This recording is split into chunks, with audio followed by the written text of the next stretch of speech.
मिरजेत टाकळी रोडवर हॉटेलमध्ये आर्थिक देवाण-घेवाणीतून शिंदे गटाचा समन्वयक मतीन काझी याच्यासह हॉटेल चालक दाम्पत्यावर कोयत्याने हल्ला करण्यात आला। यात मतीन काझी याच्यासह हॉटेल चालक व त्यांची पत्नी जखमी झाले। या घटनेनंतर संतप्त काझी समर्थकांनी एजाज शेख व त्याच्या साथीदारांच्या घरावर हल्ला चढवून मोडतोड केली। दोन गटात राड्यामुळे मिरजेत काही काळ तणाव होता। मिरजेत टाकळी रोडवर रवींद्र येसुमाळी यांचे रस्सा नावाचे हॉटेल आहे। हॉटेल चालक येसुमाळी यांनी पिंटू सय्यद या कामगाराचा पगार दिला नसल्याचा वाद सुरू होता।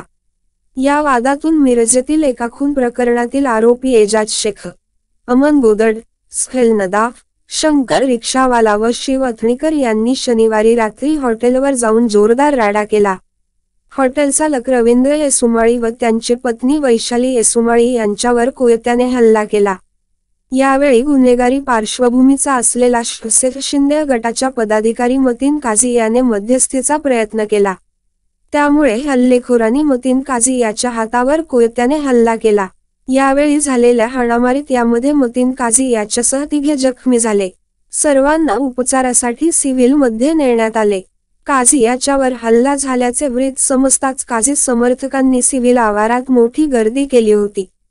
तणाव वाढत असल्याने पोलिसांनी जादा कुमक मागवून सौम्य लाठीमार करीत जमावाला पिटाळले। मतीन काझी समर्थकांनी मध्यरात्री एजाज शेख, अमन गोदड, इखलास खाटिक या तिघांच्या घरावर हल्ला करून साहित्याची तोडफोड, दुचाकी व चारचाकी वाहनांची मोडतोड केली। या प्रकरणी शहर पोलिसात मतीन काझी याने अमन गोदड, शिव अथणीकर, स्हेल नदाफ व त्याच्या 2 साथीदारांनी कोयत्याने हल्ला केल्याची फिर्याद दिली आहे। हॉटेलात कोयत्याने झालेल्या हल्ल्याचे सीसीटीव्ही फुटेज शहरात व्हायरल झाले होते। या प्रकरणी कोणालाही अटक करण्यात आली नसल्याचे पोलिसांनी सांगितले।